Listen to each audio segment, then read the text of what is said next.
Okay, enough of big, time to get small again, and I mean really, really small. So here is something exquisitely small. This is the tip of a pin, and we're going to move in on the tip and get smaller still. You see those little blobs there? They are bacteria on the pin. And then on the bacteria, you see that little speck? It's a few hundred atoms across. That teeny thing made news recently because it is an invention. It was built by a scientist that you're about to meet, and the fact that she is a she was also news because there aren't a lot of she's doing this kind of thing, and some prominent folks have wondered why. So here is her story.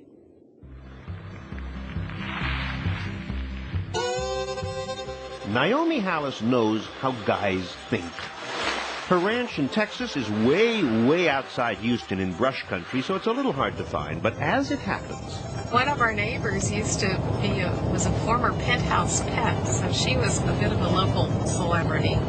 So whenever Naomi needed lumber or whatever delivered, all she had to say to the delivery guy, any delivery guy apparently, was, "Do you know where the stripper lives?" And they would all know.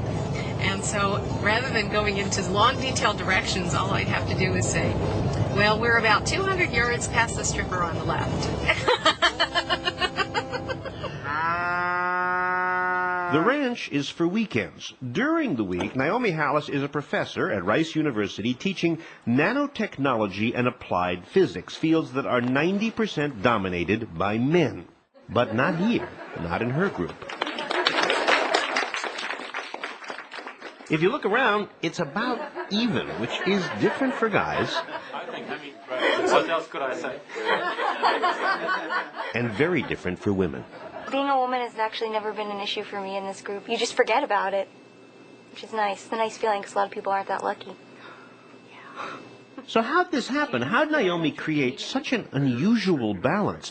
Even her husband, this is Peter, he joins the group, not as the leader, he's just one of the gang. This is an event. Well, there's a story here. You know, the best science stories are told backwards, okay? So let's go back a bit. When Naomi was growing up, yeah, that's her, and so is this, she never thought about becoming a scientist, even in high school. I remember very clearly in high school, although I was always at the top of my class in math and science, I was told don't take physics. And the reason I was told not to take physics was because if I ever took physics, I would never get a date. So she didn't take physics, she became a musician.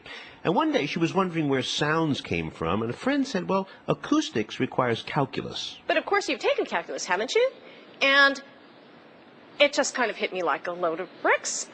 In fact, I hadn't taken calculus. I'd actually bought into this myth that maybe I probably wasn't going to be very good at math. But she was good. So at 20, she decided, you know what, I'm going to drop music and switch to something science-y. I thought, well, maybe I want to retool my career. But what about her, her feminine problem? No, I didn't have However you say that. I didn't have a feminine problem. In other words, you weren't embarrassed to do ungirlish stuff. No, I was really butch, actually. So she switched from music to chemistry, and then, interestingly, chose a female-friendly graduate program at Bryn Mawr. Bryn Mawr was certainly a place where women were 100% accepted. And that's where she got her MA and PhD in physics, and she married. Have you thought about doing that? And when she joined the faculty at Rice University, Naomi found herself increasingly attracted by the world of the very, very small, the nano world.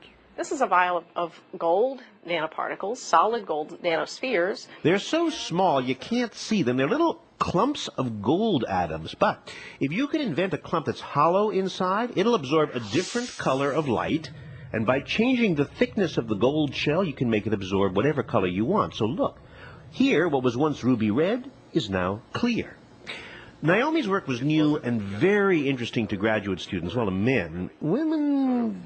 For the first 6 years, I had no women whatsoever. And then I had one. And once I had her, I became okay. And then lots of other women began to join my group. Which was at first kind of unusual. We're changing that. It won't be unusual for long. Women told women this is a good group. Naomi says, I never planned this. It just seems to sort of happen. Maybe having all these women attracts the men. So in the end, she gets a balance. But the growing gang of women at Rice were at first invisible. For most of my scientific career, I didn't publish with my first name in the paper. I was always N. Halas. So many people knew about my work and had no idea I was a woman because they read my work in literature. But when Naomi and her colleagues created nanoshells by manipulating atoms, then the world noticed. The New York Times, Popular Science, Profiles.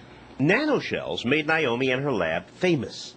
And yet, even as a tenured professor, plus by now she'd bought the ranch, as successful as she was, one day when she was presenting her findings at a meeting at Rice, A man walked up to me and in a very loud voice said, "Excuse me, are you the lady in charge of the coffee?" And when I heard that, I just turned around and I walked back to my office and I just sat there and, I almost burst into tears. This is ridiculous. I don't want to have, is it for the rest of my life I'm going to be mistaken for somebody who's in charge of the coffee? And then I said, no, I think I will go back there because I don't want that person to win. I want to